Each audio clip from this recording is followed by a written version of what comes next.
Hey there, Jason Cutter here. Welcome back. Another video number 18. Let's go ahead and just jump in, go to the magic wheel. Let's take a look and see what it says.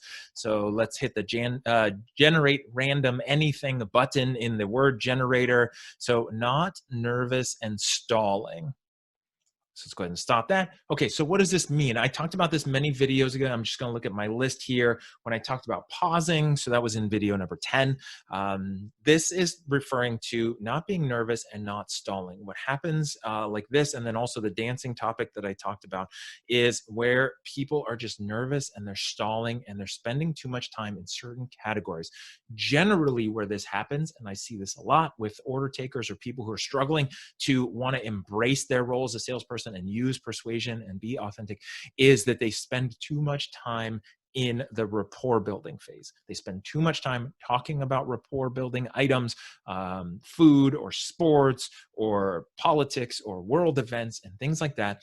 And generally what happens is they're spending a lot of time in rapport. They want to get the person to really, really like them because they feel like that's going to build the most amount of trust.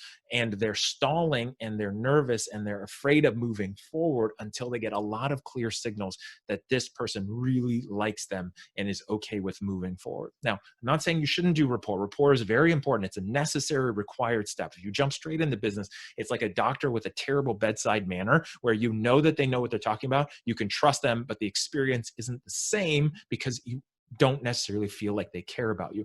And so it's important as a salesperson to do the rapport stuff, but you want to balance it. And you also want to make sure that your intentions and the reason for the time you spend in the rapport building phase is the right one, and not just because you're stalling or afraid of moving forward or you're nervous, and that's coming from some kind of insecure, concerned place. So you want to make sure that what you're doing in that phase is appropriate and concise and is building the relationship necessary for your conversations, and then move forward. And don't get stuck in that nervous, stalling, afraid to move forward, don't know what to do next, don't know how to transition. If you have issues with that kind of thing, check with your manager or reach out to me. We can talk about it. I can help you with those transitions. How do you move from the rapport to your questions, to empathy, to the solution, and do that. So you feel free to reach out to me at any time. Also, I've been doing a lot of LinkedIn, so as I say the same thing, I've been doing Facebook Lives, which I keep referring to as LinkedIn Live. I'm doing Facebook Live, so you can make sure and find Authentic Persuasion on Facebook,